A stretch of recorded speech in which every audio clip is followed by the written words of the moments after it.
کہ ایرانی فوج نے سپریم لیڈر کی موت کا بدلہ لینے کا اعلان کیا ہے۔ مسلح افواج اپنے رہبر خامنائی کے راستے پر گامزن رہیں گی۔ پاسداران انقلاب نے اس عزم کا اظہار کیا ہے۔ ملک میں جاریت کرنے والوں کو سخت سزائیں دیں گے۔ ایرانی پاسداران انقلاب کی جانب سے یہ کہا گیا، آیت اللہ علی خامنائی کے قاتلوں سے سخت اور فیصلہ کن انتقام لیا جائے گا۔ پاسداران انقلاب کی جانب سے اس عزم کا اظہار کیا گیا ہے۔ تو ایرانی فوج کا سپریم لیڈر کی موت کا بدلہ لینے کا اعلان، بدلہ لیا جائے گا علی خامنائی کی موت کا۔ مسلح افواج اپنے رہبر خامنائی کے راستے پر گامزن رہیں گی۔ پاسداران انقلاب کی جانب سے یہ عزم ظاہر کیا گیا ہے۔ ملک میں جاریت کرنے والوں کو سخت سزائیں دی جائیں گی۔ ایرانی پاسداران انقلاب کی جانب سے یہ واضح کر دیا گیا ہے، آیت اللہ علی خامنائی کے قاتلوں سے سخت اور فیصلہ کن انتقام لیا جائے گا۔ پاسداران انقلاب کی جانب سے یہ کہا جا رہا ہے۔ تو آیت اللہ علی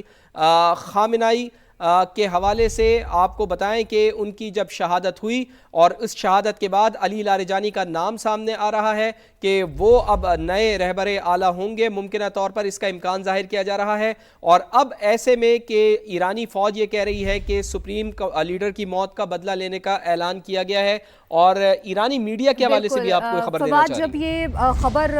بتائی جا رہی تھی تو ایرانی پریزنٹرز جو تھے وہ یہ خبر سناتے ہوئے ہم دکھا بھی رہے ناظرین کو کہ ان کی آنکھوں میں بھی آنسو آ گئے تھے۔ یہ ان کا جو اس وقت ان کے کیا تاثرات تھے، وہ کیا جذبات تھے، یا کس طرح سے وہ یہ خبر بتا رہے تھے، یہ بھی اپنے ناظرین کو دکھاتے ہیں۔ تو آپ دیکھ رہے ہیں کہ یہ ایرانی میڈیا کے ویجولز ہیں جو ہم آپ کو دکھا رہے ہیں، اور یہ اس وقت کے مناظر ہیں کہ جب ایرانی میڈیا کی جانب سے باقاعدہ اعلان کیا جا رہا ہے کہ آیت اللہ علی خامنائی اب ہم میں نہیں رہے۔ تو جو پریزنٹر یہ خبر دے رہے ہیں وہ بھی جذبات کی رو میں بہہ گئے، اور انہوں نے بھی، آپ دیکھ رہے ہیں کہ ان کے آنسو نکل رہے ہیں۔ یقیناً یہ وہ لمحہ ہے کہ ایک تو رہبر اعلیٰ سے محبت کا اظہار ہے کہ کتنی محبت ایرانی قوم ان سے کرتی ہے، چونکہ یہ آج کی بات نہیں ہے، 40 سال سے زائد کا عرصہ ہو گیا ہے کہ وہ ایرانی قوم کے ساتھ جڑے ہوئے ہیں۔ آیت اللہ علی خامنائی 4 دہائیوں سے زائد عرصے سے ایران کی سب سے زیادہ، ہم یہ دیکھ رہے ہیں کہ با اختیار با اثر شخصیت تھے۔ مسلح افواج کے اوپر ان کا کنٹرول تھا، عدلیہ کے اوپر ان کا کنٹرول تھا، ریاستی اداروں پر ان کا حتمی اختیار تھا، اور ہم یہ دیکھ رہے ہیں کہ 1979 کے انقلاب کے بعد سے وہ تیزی سے ابھرے تھے۔ 1981 میں وہ صدر منتخب ہوئے تھے، اور 1989 میں آیت اللہ روح اللہ خمینی کے بعد سپریم لیڈر وہ مکمل لیڈر مقرر ہوئے تھے، اور جوہری پروگرام پر ان کا سخت گیر موقف تھا۔ تو ظاہر ہے ایک اتنا طویل عرصہ فاطمہ ایرانی قوم کے ساتھ ان کا تعلق رہا ہے، تو ایسے میں اس طرح کے جذبات سامنے آنا ایک فطری عمل ہے۔ بالکل ایسے ہی ہے، اور واقعی میں یہ ایک فطری عمل ہے، آنکھوں میں آنسو، آواز کا کپ کپ آنا، اور پھر یہ خبر دیتے ہوئے جو جذبات ہیں ان پر قابو نہیں رہتا۔ جب بھی اس طرح کی کوئی شخصیت ہوتی ہے، وہ جیسے اس دنیا سے رخصت ہوتی ہے تو اس طرح کے جذبات ہو ہی جاتے ہیں۔ جس طرح سے آپ نے ان کی پروفائل کے بارے میں بتایا، ان کی زندگی کے بارے میں بتایا کہ مسلح افواج عدلیہ اور ریاستی اداروں پر حتمی اختیار رکھتے تھے۔ 1979 انقلاب کے بعد تیزی سے وہ ابھرے، اور 1981 میں وہ صدر منتخب ہوئے۔ 1989 میں آیت اللہ روح اللہ خمینی کے بعد سپریم لیڈر مقرر ہوئے۔ جوہری پروگرام پر سخت موقف انہوں نے اختیار کیا، اور 2015 میں امریکہ اور یورپی ممالک کے ساتھ انہوں نے پھر جوہری معاہدہ کیا۔ 2018 میں صدر ڈونلڈ ٹرمپ نے امریکہ کو اس معاہدے سے الگ کیا، خطے میں اثر و رسوخ میں اضافہ کیا، حزب اللہ اور اتحادی گروہوں کی حمایت کی۔ 2025 میں علی خامنائی امریکہ اور ایران کے حملوں میں محفوظ رہے۔ علی خامنائی 86 برس کی عمر میں بھی ایران کے سب سے طاقتور فیصلہ ساز تھے۔ تو آج ان کی اس طرح کی خبر آنا یہ یقیناً ایک افسوس کا لمحہ ہے، یقیناً ایک دکھ کا لمحہ ہے۔ سمیرہ کی طرف چلتے ہیں۔ سمیرہ، اب آپ کے پاس تازہ ترین کیا اپڈیٹس آ رہی ہیں ہمارے ناظرین کے ساتھ، اور ہمارے ساتھ شیئر کیجیے۔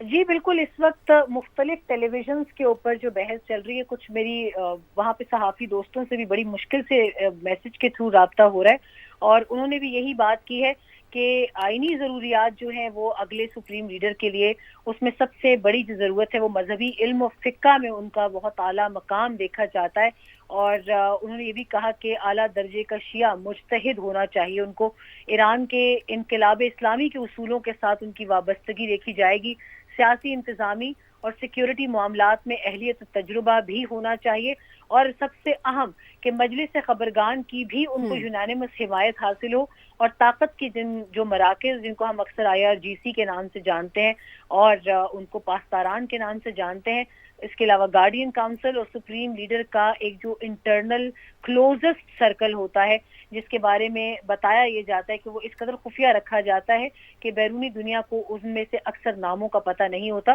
ان کے لیے اس نام کا قابل قبول ہونا بہت ضروری ہے. اور یہی وجہ ہے کہ جو لوگ اس وقت اویلیبل ہیں اور جو سب سے زیادہ فیوریٹ سمجھے جا رہے تھے اس میں 2 لوگ اب زندہ نہیں ہیں. اس میں سب سے پہلے مجتبیٰ خامنائی ہیں، ان سے پہلے ابراہیم رئیسی تھے. کچھ نام میں آپ کو بھی اور بھی بتاتی ہوں، ان ناموں کو بھی کنسیڈر کیا جا رہا تھا، مگر افسوسناک امر یہ ہے کہ کل اور آج کی سٹرائکس میں وہ لوگ بھی ایک بڑی تعداد میں وہ نام بھی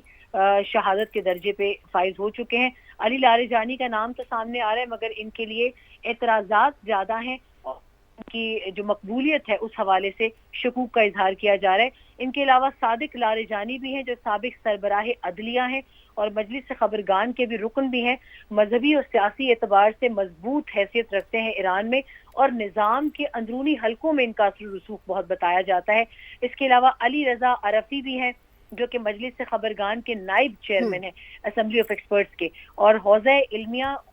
قم کا نام جو ہے وہ جب آتا ہے تو یہی اب جو ہے صورتحال واضح ہوتی ہے کہ قم سے تعلق رکھنے والے جو شخصیت ہے ان کا پلڑا بھاری ہوگا، اور یہ قم سے ہی وابستہ ایک اہم مذہبی شخصیت ہیں جن کو علی رضا عرفی نائب چیئرمین مجلس خبرگان کے نام کی حیثیت سے جانا جاتا ہے، اور مذہبی اعتبار سے بھی یہ مجتہد شیعہ کے طور پہ ایک مضبوط امیدوار ہیں. اور حسن خمینائی جو کہ آیت اللہ روح اللہ خمینائی کے پوتے ہیں ان کا نام بھی آ رہا ہے، مگر سابقہ انتخاب میں ان کو مجلس خبرگان نے نااہل کر دیا تھا گارڈین کاؤنسل نے، تو اس کے باعث ہو سکتا ہے کہ ان کا نام ایلیمینیٹ ہو. مگر اب تک جو ہے وہ علی لاریجانی کے علاوہ صادق لاریجانی اور علی رضا عرفی کا جو نام ہے یہ مجھے میرے کچھ ایرانی کولیگز نے I am thankful to them کہ انہوں نے صورتحال کو کلیئر کرتے ہوئے کچھ نام یہ بھی بتائے ہیں کہ ان کو بھی کنسیڈر کیا جا سکتا ہے. But once again the 3 member committee which is sub committee of مجلس خبرگان they have to decide کہ آگے اب نظام کو کتنی تیزی سے ان کا نام اپروو کرنا ہے اور آگے ایران کے سلسلے کو کس طرح چلایا جائے گا. اچھا سمیرا، اب ایک بحران جو ہے وہ ہمیں دکھائی دے رہا ہے، تو کیا اس بحران کے نتیجے میں خلیج میں پرماننٹ ملیٹرائزیشن آف دا گلف، یہ ہم کہہ سکتے ہیں کہ یہ بھی وجود میں آ سکتی ہے؟ already heavily militarized. I hope you would agree with me کہ جب سے ہم بچپن سے جب اسٹوڈنٹ ایج میں بھی گئے تو جب سے ہم ہسٹری پڑھ رہے ہیں مڈل ایسٹ وہ ایک ایسا علاقہ ہے جہاں پر کبھی ہمیں ملا ہی نہیں کہ وہ خبروں میں باہر نہ رہا ہو. ہمیشہ سے ہیویلی ملٹرائزڈ، ہیویلی ویپنائزڈ اور ہیویلی کنٹروورشلائزڈ I must say کہ یہ 3 چیزیں ہمیشہ مڈل ایسٹ کا ایک اسینس رہی ہیں. اب جو صورتحال بنی ہے خاص طور سے اگر میں سپریم لیڈر کی بات کروں تو یہ معمولی واقعہ نہیں ہے، یہ ہانٹ کرے گا اس ریجن کو بہت لمبے عرصے تک. اور اس کی وجہ یہ ہے کہ اس ریجن کے لوگوں کی ان سے جو شیعز ہیں اور جو نان شیعز ہیں ان سب کی ایک جذباتی وابستگی ان سے رہی ہے اور ان کے ساتھ لوگ مذہبی طور پر اٹیچ رہے ہیں. تو یہ ایک ضرور ہوگا کہ جیسے صدر ابراہیم رئیسی جب دنیا سے گئے تو آپ نے دیکھا کہ دکھ ان کا بھی لوگوں کو تھا، مگر جو اس دکھ کی شدت ہے وہ اس میں اور اس میگنیٹیوڈ میں بہت فرق ہوگا. اور دوسرا اب دیکھنا یہ ہے کہ کانسپریسی تھیریز بہت جنم لیں گی فاطمہ، اور یہ کوئی آسان کام نہیں ہوگا ایران کے لیے، کیونکہ صدر ابراہیم رئیسی بھی جب ان کی اس میں ہیلی کاپٹر کریش میں جب وہ دنیا سے گئے تو یہی کہا جا رہا تھا کہ شاید ان کو بھی کسی کانسپریسی کے نتیجے میں مار دیا گیا ہے، قتل کر دیا گیا ہے، اور ان کے ساتھ اس وقت کے وزیر خارجہ جو تھے وہ بھی چل بسے. تو ابھی ان کے بعد بھی